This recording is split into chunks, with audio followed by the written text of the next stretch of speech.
Ora, muito bom dia a todos. Antes de mais, gostaria de agradecer o convite que me foi efetuado para estar aqui presente, parabenizar também a Comissão Científica Organizadora pelo evento, cumprimentar os meus colegas do painel e todos vocês que estão presentes também, e vou dar o meu melhor, no máximo de 15 minutos foi como foi preconizado, e eu, portanto, vou tentar acelerar um bocadinho para não vos demorar muito nem atrasarmos os trabalhos. Portanto, eu queria só ressalvar desde já o seguinte: nós estamos a falar de tecnologia é uma coisa, tecnologias de informação e comunicação são outra.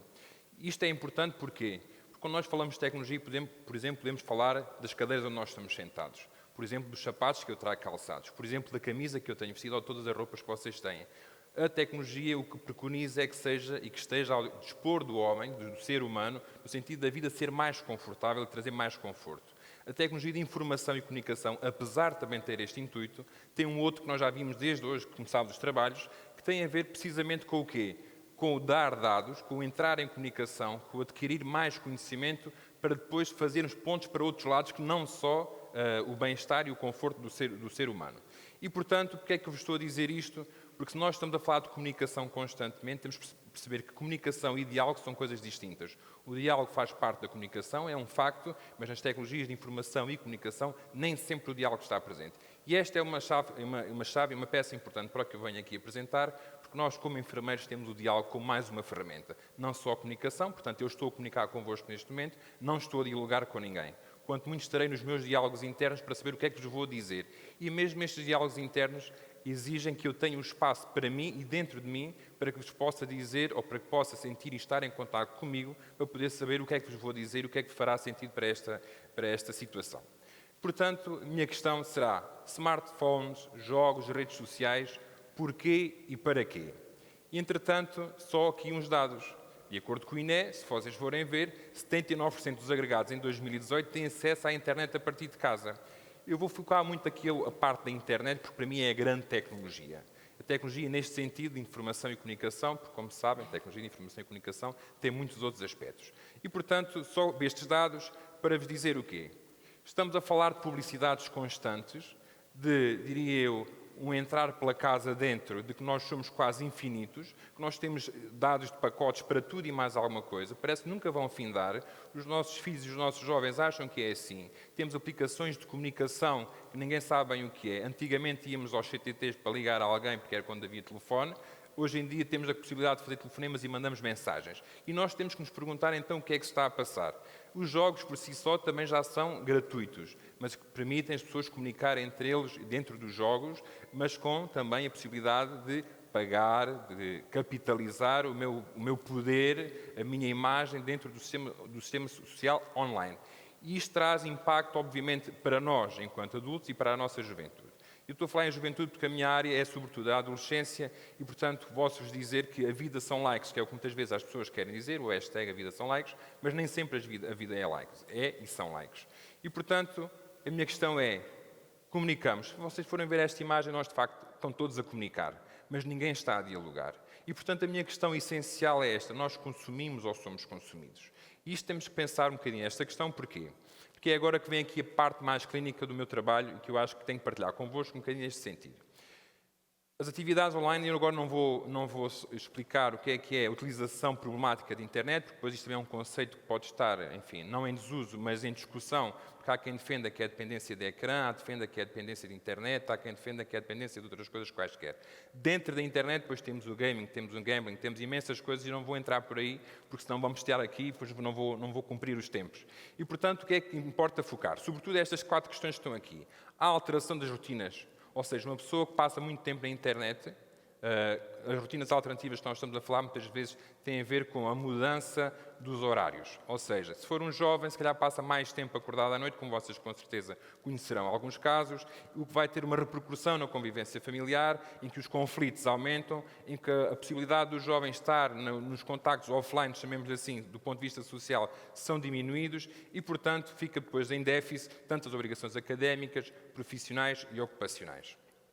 E, portanto, aqui estes 5 aspectos importantes para vos dar também um bocadinho essa noção destes autores que defendem o que é o uso problemático da internet. Portanto, a saliência é que quanto mais a pessoa tem ou quanto mais interfere na atividade do dia-a-dia da pessoa, ou seja, não durmo, alimento mal, não tenho amigos, descuro a minha higiene no total e etc. Depois, a mudança do humor. A internet pode ser usada como um mecanismo de coping, desadaptativo, ou seja, eu estou triste, vou-me recorrer à internet, vou para o Facebook, vou para o Messenger, ou vou para o Tinder, também se estiver um bocado chateado com a minha mulher ou com o meu marido, logo se vê, e portanto tenho aqui este componente que é importante. O meu humor exige-me também que eu vá procurar uma resposta na internet, o que não me dá a possibilidade de entrar em contato comigo e perceber o que é que se passa comigo, desde a minha irritação ao meu tédio e todas essas experiências mais negativas. Ou seja, a minha experiência subjetiva do meu eu também é alterada pela internet. Depois temos a tolerância, que, como sabem, a tolerância é que cada vez preciso mais, não é? Portanto, antigamente precisava de 2 horas, agora preciso de 3, amanhã preciso de 4, etc. A privação, que nos exige, então, de certa forma, que vai fazer com que nós nos sintamos mais cansados, mais irritados, com alguma disforia, qualquer pessoa diz-nos uma coisa e nós parece que estamos já zangados com o mundo, e inevitavelmente entramos em conflito. E, portanto, estes aspectos são os critérios que definem por si só o uso problemático da internet. E é nesta área que eu costumo trabalhar, e é nesta área, sobretudo, que eu costumo trabalhar com o jovem, ou quando estou a falar de jovens, estou a falar dos 15 aos 40. Está bem? Para que também fique claro, portanto, isto não é um problema, como devem calcular, só de adolescentes. E, portanto, vamos trabalhar nesta abordagem mais clínica todas estas questões. Obviamente, nas consequências biopsicossociais que vocês veem aí, há mais, não é? Eu trouxe as que sobressaem sempre. E, geralmente, é esta. As refeições nunca são em conjunto, a família está desagregada até à refeição, que era um momento por si só que as pessoas preservavam e deixou de acontecer. O aumento do índice de massa corporal e obesidade, muitas das pessoas que recorrem são obesos ou então extremamente magros, porque também não comem quase nada, e depois uma alteração do sono que é grave, sobretudo do ponto de vista, quando falamos do ponto de vista da saúde mental e do ponto de vista psiquiátrico, obviamente a inversão do ciclo sono-vigília é grave. Assim como depois o sono por si só, há várias insónias, desde a inicial e aquela sonolência diurna que as pessoas depois têm. Depois, obviamente, associado a isto tudo, poderemos ter a perturbação depressiva major, que é uma das que sobressai e anda sempre de braço dado com a perturbação da ansiedade, nomeadamente a ansiedade social, que é a dificuldade que as pessoas têm depois de estar do ponto de vista social. Vou só beber um bocadinho de água, que já tenho a boca um bocado seca. Desculpem lá. Neste momento não contou, é uma pausa, não é? Portanto, IPH-DA, perturbação e hiperatividade e déficit de atenção. Pronto. E eu agora trago-vos estas imagens, estou aqui um bocadinho atrapalhado com a tecnologia, porque acho que é importante nós atentarmos nestas imagens. E eu não trouxe imagens que não existem, trouxe imagens que são reais. E pensemos nas duas primeiras de cima. Eu não sei o que é que vocês sentem quando veem isto. A mim faz-me alguma confusão. E não é chamar equídeo a ninguém, mas de facto nós temos que perceber o que é que nós fazemos a nós próprios e o que é que permitimos que nos façam a nós próprios. E quando eu olho para um telemóvel, eu estou a pôr umas palas nos meus olhos. E quando eu olho para um tablet, estou a pôr mais uma vez, uma pala nos olhos. E ninguém me o exige. E esta é a diferença e este é o grande desafio. Eu próprio faço as minhas escolhas sem crítica do que é que estou a fazer. Ponto número 1. Por outro lado, se nós usamos as palas nos animais, até como uma tecnologia, diria eu, para um fim que seria, se calhar, o cultivo, o transporte das pessoas, para o nosso bem-estar, eu não sei que bem-estar é este, a não ser focado no ecrã, com trabalho, obviamente, se calhar sem a possibilidade de olhar para mais nada, sem ver o mundo à minha volta, e focado só naquilo, em contacto com o quê? A quem é que eu vou servir? Certo? Isto é uma primeira questão. A segunda questão, que é as duas imagens de baixo, lembro-me que, quando se falava das pessoas e se alguém punha uma criança virada para a parede, aquilo, aliás, se isto ocorrer hoje em dia, vai ser um processo, com certeza, que aquele professor vai ter. Tem uma diferença, nós hoje fazemos isso com um computador. Se repararem, algumas empresas não, mas nos locais de trabalho, sobretudo vamos a falar de hospitais, muitas vezes o ecrã está mais virado para uma parede ou para um sítio onde não tem ninguém. É como se estivéssemos de castigo, em que ninguém nos põe a não ser nós próprios de castigo.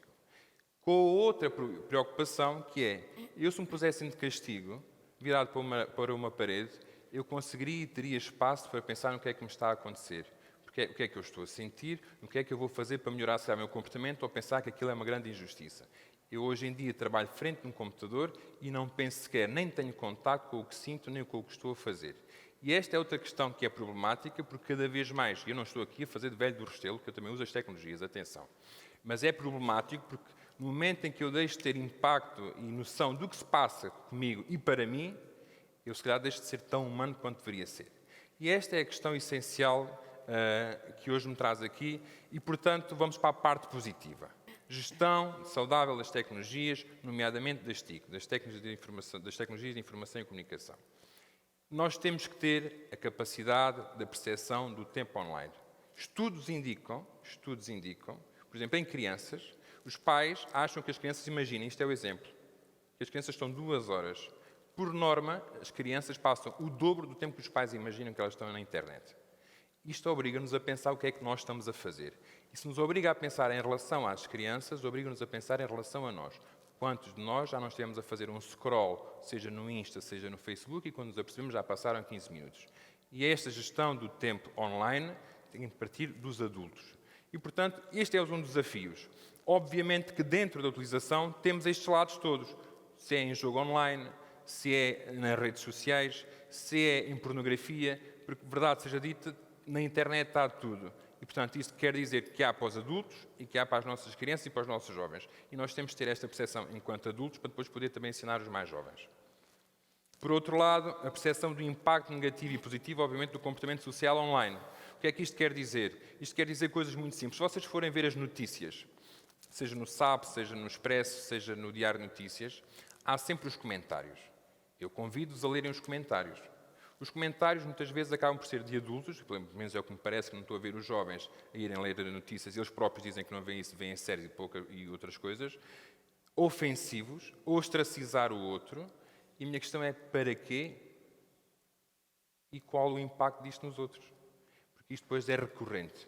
E, portanto, há que ter também uma noção do que é que os nossos comportamentos, do ponto de vista online, têm impacto no outro. E isto, enfim, para permitir um bocadinho também que nós, de certa forma, saibamos comportar-nos do ponto de vista online educadamente. E isto é outra questão. Também vocês já perceberam que muitas vezes o Facebook é utilizado até para, eu não sei se estou aqui a dizer isso, que até ainda vou ser aqui ostracizado também, para fundamentar algumas coisas que nada têm a ver, que se tivesse as pessoas frente a frente ninguém dizia. E isto também requer que as pessoas pensem o que é que isto significa na sua própria pessoa e depois do ponto de vista social. Chama a atenção para o sharing. O sharing é algo que os pais fazem frequentemente, que é a partilha das fotografias dos filhos, sem consentimento, entre aspas, porque são filhos e se forem menores é uma coisa, mas se forem a partir dos 8 é outra, com o impacto que isso pode ter a longo prazo. Ou seja, as fotografias que eu posto hoje dos meus filhos podem ter impacto na vida deles daqui a 18, 20, 30 anos e eu sempre saber que estou a prejudicá-los. Portanto, isto também é uma prática corrente, uma prática que costuma acontecer, chama a atenção também para perceber então aí sim o que é público, o que é privado e o que é íntimo. Estou dentro do tempo ainda? Estou quase a terminar também, de qualquer das formas. Impactos. Vamos falar de impactos a 3 níveis. Os impactos podem ser positivos e negativos. Eu não estou a dizer aqui que são todos negativos ou são todos positivos. Mas é para nós pensarmos e refletirmos. Isolamento. Aparentemente parece ser negativo. Mas eu posso-vos dizer, se calhar há pessoas que não conseguem falar com ninguém e através da internet têm alguém para falar. Portanto, combate o isolamento e esta ferramenta é importante nesse sentido. Por outro lado, temos os outros que têm até uma rede social offline razoável e isola-os dessa rede social. Aí que já é negativo. E, portanto, o que é que isto quer dizer? Quer dizer que a internet e que o uso que nós fazemos das tecnologias tem muito que ver com o que nós fazemos e com o que nós pretendemos fazer daquilo. Se bem que, obviamente, e está mais que comprovado, tem impacto a nível da identidade, do autoconceito, da autoimagem, da autoestima.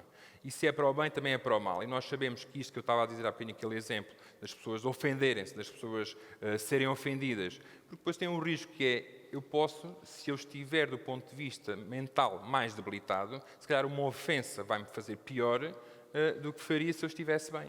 E nós não sabemos com quem estamos a falar muitas vezes, porque isto acontece, há falsos perfis, há enfim, perfis que nós não sabemos e as pessoas também nem sempre dizem quem são. E, portanto, é preciso ter atenção a isto, porque isto pode ter um impacto no outro e, do ponto de vista da saúde mental, isto é importante. A nível familiar, obviamente, há alterações das relações familiares. Umas melhores, outras piores. Eu chamo aqui a atenção especialmente para as regras e princípios. As regras e princípios das famílias devem ser negociados frequentemente, está bem? E mediante as pessoas que fazem parte do agregado familiar e da idade das pessoas, dos elementos. E depois chamo a atenção para os reencontros familiares. Se eu consigo falar com um familiar que pode estar no Canadá, eu esqueço-me que tenho o meu familiar aqui ao lado e não falo com ele.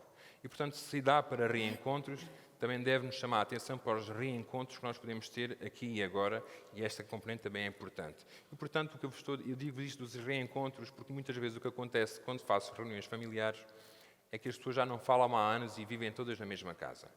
Isto também é problemático, é perverso, mas é problemático e, sobretudo, também é de alguma esperança, porque nem que seja a doença mental a trazer as pessoas para começarem outra vez a falar e para estarem em sintonia umas com as outras. E depois, do ponto de vista social, isto diz-nos a nós respeito também enquanto enfermeiros, porque os papéis sociais desempenhados, e nós temos sentido bem isto, do que é ser enfermeiro, do que não é ser enfermeiro, do que é ser isto, do que é ser aquilo, do que é ser pai, do que é ser mãe, do que é ser filho. E, portanto, a internet também veio mudar isto, não é? De certa forma, até porque, hoje em dia, os filhos ensinam os pais na tecnologia. E nós temos esta noção. Se há uns anos eram sempre os adultos a ensinar, hoje em dia são os jovens que ensinam os adultos, sobretudo nesta área. Nós ainda há pouco, eu fiquei pelo menos surpreendido com o que o PowerPoint fazia. Eu pensava que era uma pessoa atualizada no PowerPoint. Afinal não sou. E, portanto, isto não deixa de ser interessante, ou seja, a evolução é tão grande e tão rápida que nós não acompanhamos. E não tem mal nenhum também nos pormos no nosso lugar e pedir ajuda. Não é dizer que os nossos filhos têm que saber pedir ajuda e nós, quando temos que pedir ajuda, depois não pedimos. Vou falar dos filhos jovens. Por outro lado, a internet, obviamente, traz para a inclusão social ou também exclui. Isto também é importante. Quando estou a dizer inclusão social, um bocadinho aqui nos desafios para os agentes da educação e da saúde. Quantos de nós já tivemos pessoas que vêm já completamente com os seus diagnósticos feitos, com os seus princípios todos, o que é que não abdicam, e nós temos que, de certa forma, dar resposta a essas necessidades. Portanto, é um desafio na saúde, é um desafio na educação, é um desafio a vários níveis. Porque a sociedade está mais formada e informada. Se bem ou mal é outra questão e cada um saberá. Ou deveria saber. Mensagens para levarem. A internet é boa. As tecnologias são boas.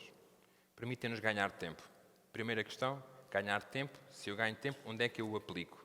Em mais internet, em mais consumo, ou com as pessoas que me são importantes, ou com o que me é importante para a minha vida, do ponto de vista pessoal e do ponto de vista íntimo.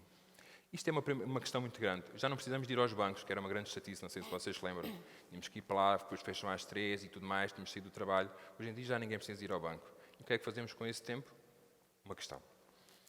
A internet é boa, temos o entretenimento. É ótimo termos YouTube. Ouvimos música, vemos filmes, temos imensas coisas. É ótimo. Quantas pessoas surgem também do anonimato, que são grandes cantores, grandes artistas. Portanto, não podemos escamotear também este lado da internet. Mas isto tudo não quer dizer que seja sempre tudo um mar de rosas. E aqui sim vem outra vez de toque nesta ideia.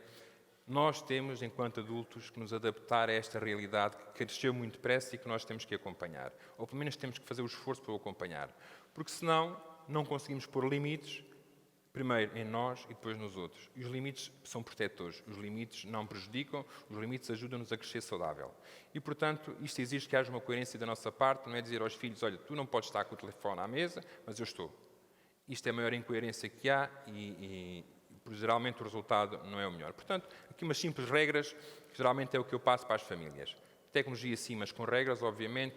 Períodos de não utilização do telemóvel, isto obviamente eu acho que é difícil nos dias de hoje. Estamos altamente dependentes destes ecrãs e destes gadgets, mas tentem fazer isso, pelo menos arranjar umas horas para não estar com o telemóvel, ou minutos, se quiserem, não vou por horas, senão não sei se conseguem.